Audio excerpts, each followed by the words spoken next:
I'm Felicia, And I'm Ian. and we are the Paranormal Lovers.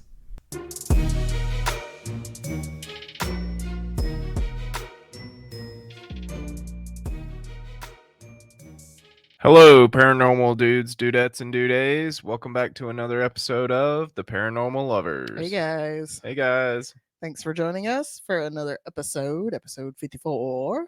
54. 54. What'd you love about this week? Well, about an hour and a half ago, I beat Diablo 4 finally. I love that.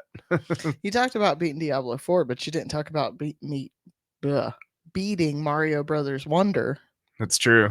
which, like, hello. I beat Mario Brothers Wonder too. Yeah, Gaming skills. it's fun. We actually had like a kid-free night last night, Yep. so we got to just kind of like veg out a little bit and eat some good food. Had a chill night. It was fun. It was good. What did you love about this week, baby? I got my cushions in for my CPAP. Yeah, got you So I some got, like, sleep. Sleep. I'm not really sure why I keep getting up at 4:30 in the morning, I don't know either. but like I don't feel terrible. Yeah. So I'm just like, all right. Although I'm tired at the end of the night, like I'm ready for bed. Right. But yeah, it's been nice to have like an hour before I have to get the kiddo up Getting up early is not all that bad. to just like veg. I need that time in the mornings before I have to start like momming. Right. So that's been fun. Yeah. All right. Well, last week we took a look at the history of the Allegheny Lunatic Asylum, Yep. also known as TALA, which is what I'm going to be calling it. Mm-hmm. And we did flip flop. It should have been an Ian week this week, but as I said last week, I don't like odd numbers. I'm making you wait for the Blackbeard episodes. Yeah, you'll get it next week. Don't worry about it. I don't like odd numbers. They make me uncomfortable. So I was like, I got my notes done. Please let me do 54 so I can get on the evens. So that's what we're doing. Today we're going to do part 2. This hospital was meant as a new way forward for the treatment of mental illnesses. This hospital was supposed to only house 250 patients. It was meant to be a place where they could roam through the halls getting the benefits of fresh air and sunlight. But at its peak, it held 10 times that many patients. And I like literally did the math because I was like, that's 10, right? Right. And it was a struggle for hospital staff to get the facility under control. This led to the death of many patients at the hands of other patients. But maybe a worse killer than the out-of-control patients was the unsanitary conditions the patients lived in. Last week we talked about how it was reported that the place, quote, looked like a hog's pen and smelled worse, end quote, and that there was feces smeared around the rooms. This, of course, led to much sickness within the walls of the hospital, and without the proper amount of staff to care for all the patients, many people died from their illnesses. Nowadays, these abandoned halls, which are still filled with some of the medical equipment and furniture, are said to be haunted. Shocker. They look spooky too. They do look spooky, but it's still such a beautiful place. Right. There have been reports of glowing orbs and ghostly apparitions. The most famous spirit here is said to be that of a young girl named Lily. Her room where she died of pneumonia at age 9 is still full of toys. Toys are reported to move on their own while a music box randomly turns on its own. And that's where I say, get the fuck out of here, Lily, with your damn music box. That's creepy as shit. It's terrifying. It's like the new ghost boxes where they like put them in a teddy bear or something. The teddy bear turns on and starts moving or something. No, just like no. Why? I don't want anything that's like childhood nostalgic attached to a ghost. There's something about kid ghost. Mm-hmm. They're creepier than so creepy. all the other ghosts. like Doll Island. Where like the dude made all the dolls and all the dolls are still there. So creepy. So creepy. There are a few legends of how Lily came to be at the hospital. Some believe she was abandoned at the hospital, while others believe she was born at the hospital and taken in and cared for by the staff until her death. Her room is a bright yellow, one of the brightest rooms in the hospital, but the cheery feeling is dampened a bit by the peeling walls and the bars on the broken windows. Lily will sometimes interact with guests. She will sometimes move her toys around, if asked nicely, and has been known to roll a ball back and forth with visitors.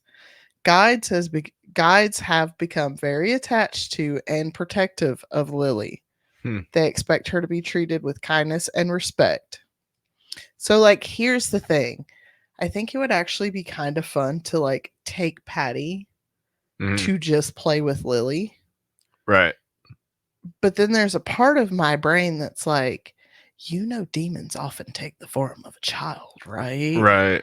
So, like, and what if there's some other demon there? That's my thing with, like, getting Patty involved with stuff like this, is I worry about something getting attached to her. Sure. So maybe when she's a little older, we can take her to play with Lily. Maybe so, yeah. Because I think that would be fun when she gets older. I think she'd enjoy that, actually. Go ghost hunting. She'd flip her. She'd be like, the ball moved. Did you see the ball move? The ball moved. Like, right. She'd lose it. Lily enjoys spending time with those who come to see her often. Those who just come by to, quote unquote, see her when they can. Investigator Aaron Solskjaer has done several investigations of the facility. He claims to have communicated with Lily using the music box and flashlights. Y'all, take a drink of water. I have to do a quote. My throat's dry. Hydro homies. Schwig it. During a recent session, Aaron asked Lily if she remembered him, and if so, to please make herself known. He placed flashlights in different areas of the room, set up so that a slight twist on the top would turn them on or off. Nice. Aaron wound the music box and began asking questions. A flashlight turned on, indicating Lily was there. As the music slowed, the flashlight dimmed, only to return to full brightness when the music box was wound again. This occurred several times throughout the session.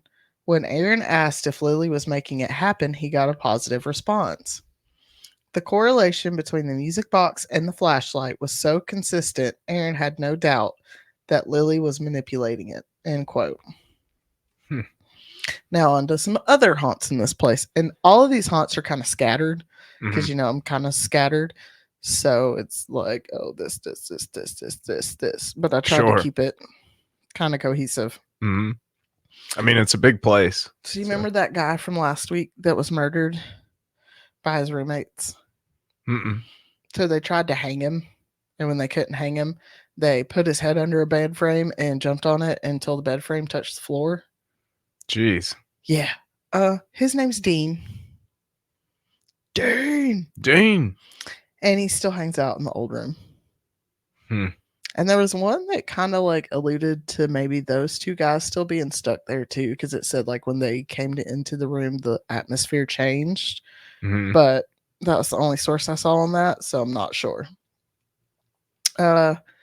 The sound of the boots of the Civil War soldiers who were stationed here, as well as moaning in the Civil War wing, have been reported in the hospital. It seems the spirit of a man who died of a heart attack while in the bathtub is also still attached to the hospital. There is the spirit of a woman named Ruth. She was said to have a special hatred of men and was aggressive on her best days and downright violent on her worst. She is said to still haunt the area on the first floor near her room. I felt for a long time I could have turned into Ruth. Yeah. Like, I won't say I hated men, but like, yeah, I gotta think about men. Like, they're just assholes. Sometimes. Right. They can be assholes. But I remember my mom would always be like, you're gonna like beat the hell out of your husband one day. Like, you're gonna be a husband abuser. Like, she used to literally tell me that. And then anytime like an ex would like have to tell me something that I wouldn't like, she'd be like, hide the knives and any other sharp objects you have in the house. Right. Because she gonna try and stab you. I may have once or twice, but they deserved it. It's fine. It just makes me feel good. Yeah, like I'm like, oh, there's still a couple of good guys out there. That's nice. People have reported hearing a voice telling them to get out, as well as finding doors that should have been shut standing open and vice versa. The doors are thought to be the work of a nurse named Elizabeth, still doing her rounds. The articles I found did not say whether Elizabeth is the nurse that was found murdered at the bottom of the stairwell from last week, but it would make sense. Right. There are said to be reports of demonic activity, although I didn't actually find any articles like with any experiences or in it. Mm-hmm. And you know how I am about watching videos. I just don't want to do it. Yeah. My brain's like, read, don't watch. There have also been reports of an entity called the Creeper. The Creeper? And like not like the ones from Minecraft. Right. This one's more of a dark shadow that is seen like slithering around on the floor. It's just called the Creeper. I'm like, I tried to look up stuff on it, and there was like one video where somebody had went to search for it at the hospital, but I didn't watch it. Right. In the upper floors, there is allegedly the spirits of 2 terrible murders. And I guess you were right when you said that they kept the worst of the worst up there. Right. One is named Slewfoot. And again, I did a search for information on him, but all I kept getting was recommendations to the book Slewfoot, which recently came out. I guess y'all go check it out. I don't know what it's about. The other spirit's name is unknown, but they are said to haunt the, quote, dungeon-like seclusion cells, end quote. Creepy. Very creepy. I found an article by Marissa M. Cashino on Washingtonian.com that described her experience when she stayed overnight in the abandoned hospital. She made friends with a grandma named Julia from Indiana and her son-in-law for the night. Julia and Marissa. Marissa. That's what I'm going to go with. Right on. Tried their hand at a spirit named Jim Jones. Nope, Jim James. Jim Jones, Jim James. It's close. Quote, Julia and I set up in a room allegedly haunted by a spirit named Jim James. We placed a mag light on the floor and asked Jim to turn it on. The light was Julia's, but I inspected it and it seemed totally ordinary. A few beats passed, then it came on by itself. I offered Jim a cigarette to turn it back off, and it went dark. She adds for clarification, I don't smoke, but our tour guide gave me a couple of cigarettes because she said some of the spirits like them, end quote. They tried the flashlight test a few more times, including with Lily and in a lobotomy recovery area, but got no response. While she enjoyed learning about the history of the location, she isn't quite convinced. When it comes to the first flashlight test with Jim, she says, quote, maybe there is some mechanical explanation, end quote. So she had like a little bit of experience, but for her, it just like wasn't enough to really like make her a believer. Sure. Which like, honestly, like I believe, but I'm also kind of the same way because like I need to see it. Yeah. You know. Well, the flashlight test is like, it's like half on and half off. Yeah, you just untwist the top a little bit, and if they like touch it, it'll make it flicker or turn on. Mm-hmm. We watched that one video from She Haunts. Mm-hmm. You guys go find her on Instagram, and she had went and did a investigation, and they put like a flashlight and a teddy bear, and they were singing holiday songs, wasn't it? I think so. They were singing like Christmas carols because it was right around the holidays. Mm-hmm. And like the flashlight was like flickering in to time with the song. I think it was We Wish You a Merry Christmas. Yeah. And that was really, really cool. Kind of like the spirits were singing with them. Yeah. Like they were like, oh, hey, I know this song. Joe Jordan and his family still own the property and work together at the asylum. Quote, His son John is the quote unquote haunt coordinator, working year round on the haunted house that opens each October running through November 3rd. I'm looking through some of the pictures here. Some of them are like stunningly gorgeous, and then the other ones are like abandoned building looking. Yeah, which is also, to me, that's also gorgeous. Because, Yeah. like, I don't know, there's just some macabre beauty in it. Sure. You know, just the abandonment of it, and just stuff just like, it's like they just left. Right. Which they did. Essentially, they just left. Yeah. His daughter Rebecca is operations manager, and Joe himself is on the site every day, traveling from Morgantown to Weston to make sure things are running smoothly. End quote. Joe uses the funds from the tours and seasonal attractions to work on the hospital. So I don't know if it's like everything. I mean, they do have to like live. Right. But yeah, the money that they make from the tours and all the stuff they do in October goes back into the hospital and the restoration of the hospital. It's kind of cool. Bethany Cutright, the office manager, says, quote, he's very hands-on. He takes a lot of responsibility for ensuring the safety of the building. He takes a lot of pride in everything we do here, end quote. Although they do have tours and ghost hunts year round, it's really the Halloween festivities and activities that bring in the big crowds. There is zombie paintball excursions where you can ride through the countryside in an army transport truck saving the world from zombies. That sounds like fun. That does sound like fun. And remember how we're trying to do that, like, confront your fear things with Patty? Sure. With, like, the Huggy Wuggy and stuff? I was like, yeah. She might be pretty good at that, actually. I'm sure she would. Because she's got, like, a Nerf gun, and she's, like, a really good shot with that. And I bet if she had a paintball and she got to shoot some zombies, she'd be like, whoa, I killed zombies. Yeah. I need to let her watch that one episode of Supernatural where I think, like, Charlie and Dean go back to, like, Nazi era.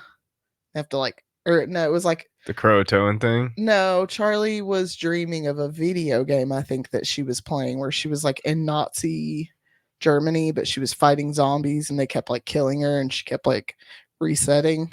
Yeah. It was interesting. Sounds interesting. The biggest attraction is the Hospital of Horrors. It is set up on 4 floors of the former tuberculosis facility. Oh, God. Quote, the premise is a demented doctor who has brought his patients' nightmares to life, performing sadistic experiments that turn them into horrifying creatures in his quest to achieve immortality. I want to go do that. Quote. You fucking have fun. You know I don't do haunted houses. I can't. I will have a heart attack. Yeah. Like, my heart is weak. This is the first time in years that my blood pressure has been under 140 over 90. So, right. Let's not say we didn't. Okay. They have 2 different types of tours you can take. There are the heritage tours that take you through the hospital, giving you facts about the history of the facility. Then there are paranormal tours that tell you the stories of paranormal activity within the hospital. One important rule for the tours is to not ask paranormal questions on the heritage tours. The hospital gets a lot of school tours, and they don't want people scaring the kids. Sure. Yeah, we can't talk about ghosts because it might scare the kids, but let's take them into a place and tell them the history about them shoving ice picks in people's eyeballs up into their brains. That just makes my head hurt. Like, that's not going to scare the kids. It's like, okay, so y'all still do those? Like, right. I'd be asking to be like, y'all still do lobotomies? Because I don't know, man. But like, yeah, we're gonna give you a tour of this mental asylum, and you can still see some of the shit stains on the walls over here, where this guy like wrote his name in blood on the wall over there. It's not scary. It's not scary though. We just can't talk about or paranormal ghost. Let's not talk about ghosts. That might spook the kids. What the fuck? God. It's like growing up and them taking me to plantations as a kid. Like, yeah. Don't think about the slaves that died, or the people that died here. Look at this beautiful place. This family had this It's wonderful beautiful. plantation, and they made all this food. And those little shacks back Should there. come get married here. Ignore those little shacks back there. That's just where they kept their property, their farm equipment. Like, Oh man. it makes me think about Joseph from Indigenous Tales, how he gets like so irate about like the missions and how they like Yeah. their kids have to go on tours in the missions The Indigenous Tales. with the Spaniards that decided that, their people weren't good enough. I got your shirt on. He's so excited. It's a Christmas present. Okay. Love anyways, that design. He's been bugging me for it for a while, so I was like, I'll get it for him for Christmas. Scott Lothar, a paranormal tour guide, tells tales of voices, apparitions, and people being touched by entities. He even has pictures of scratches on people's faces that they have received within the hospital. Don't like that. I don't like that at all. I'm like, it's like demons. That's the one thing that I do not like about like ghost tours and stuff like that. Like people getting scratched. Yeah. Nope. It's demonic entities, and I'm like, Yep. yeah, y'all are like, y'all need to be respectful and nice to Lily. And it's like, yeah, because if you don't, she's gonna claw your fucking eyeballs out because she's a damn demon. like Lily was there before, but Beelzebub took her place. So Right. Oh, y'all ignore that. Let's see. Bethany, the office manager, has had her fair share of experiences. Once, while she was a tour guide, she was gesturing to the room where someone had been stabbed when she saw a man leaning over the sink. No one was missing from her group when she turned around to check, and when she looked back, the man was gone. Oh, spooky. Mm-hmm. The website thoughtcatalog.com has a list of some of the activity that has been reported. Quote, workers quit after hearing squeaky wheels rolling down the tiled hallway. Squeak, squeak, squeak, squeak, like a gurney. Squeak, squeak. Yep. Gurney being rolled down through there. Exactly like a gurney being rolled down through there. Ooh. One doctor said a ghost followed her home and continues to haunt her. That's not cool. Like, let me give you a lobotomy. But also, like, what did you take from the hospital that it's attached to? Right. Like, because they don't just follow you home and continue to haunt you. What did you steal? She got a doctor's coat. Right. Like, what did you steal? Doors have been observed closing by themselves. People often report that they hear something banging loudly on the pipes. Huh. Which, like, the fuck? I guess if you have that many people in the hospital, then they're probably like banging on. Yeah, that makes sense. I mean, maybe like handcuffs clanking. Of maybe people trying to get free from the bed or something. Maybe. I don't know. That's what it makes me think of, anyways. The worst to me, hysterical laughter is heard coming from empty rooms. Oh no. Like, no, I'm good. I'll see y'all later. Bye. What is it Jordan Peele said? Nope. It's just Yeti. Oh god. We have a friend who he has a hysterical laugh, and you can recognize it literally from like 100 yards away. Like literally, we'll be out in public, and it's only happened once or twice, but I've heard that laughed and been like, Yeti, that you? It's like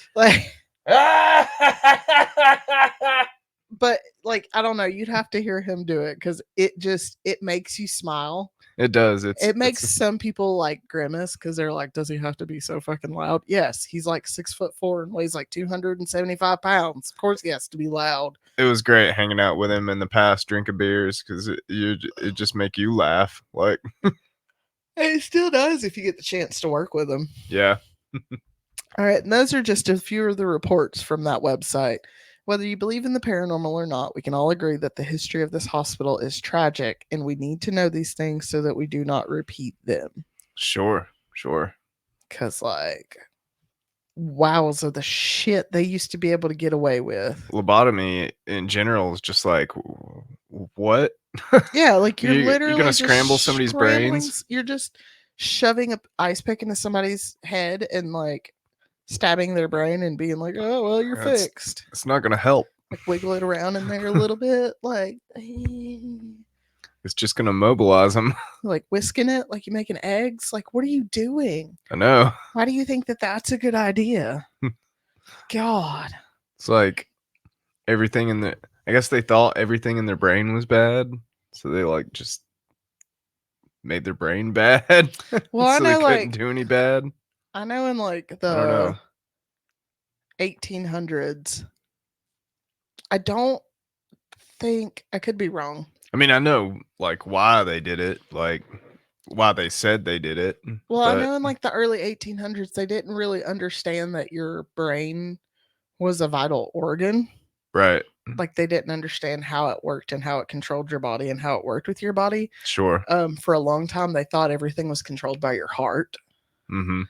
So to them, they were like, oh, well, for a long time, they were like, well, the brain doesn't do anything. And then they were like, well, the brain does do stuff, but I think we can just whack it with a hammer and it'll be fine. It's just absolutely crazy. And like, thank God we now know that you can't go stabbing people in the brain. No, It doesn't help. no. Like, Jesus. Even like brain surgery doesn't really, like, it doesn't work. No, You take out And- any part of your brain and it's not good. not good. It's really not good. No. And I want to say, hang on. Yeah. No.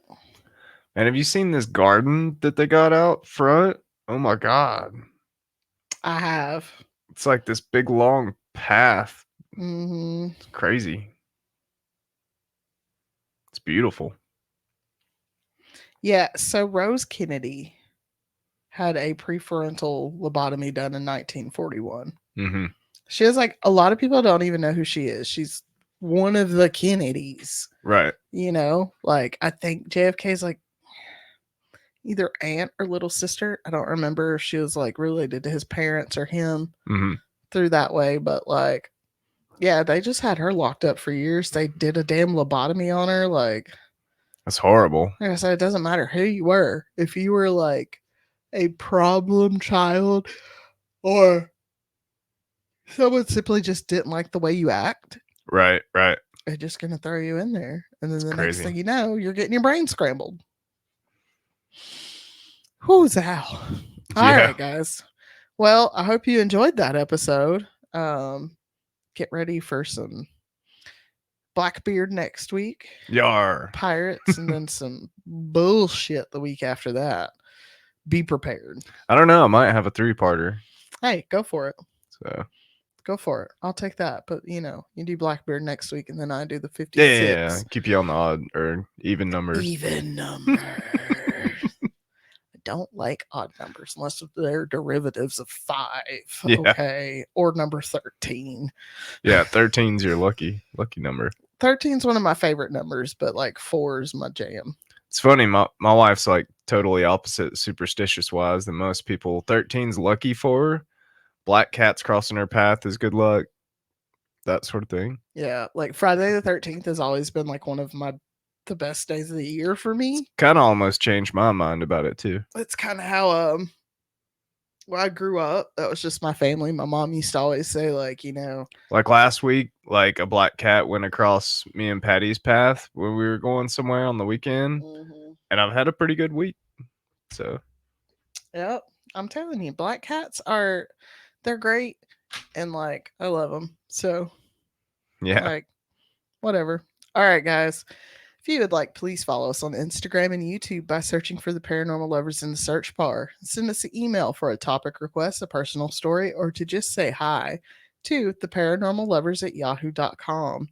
Check out our new merch shop, theparanormallovers.threadless.com. Yep, we switched to Threadless. Yeah, thanks to They were a Indigenous little- Tales for a that little better than- recommendation. What we were using. Yeah, I haven't got the other one off of our website yet, but I'll get to it eventually. Right. And thanks for joining us for another episode, and we will see you guys next week. Bye, guys. Bye.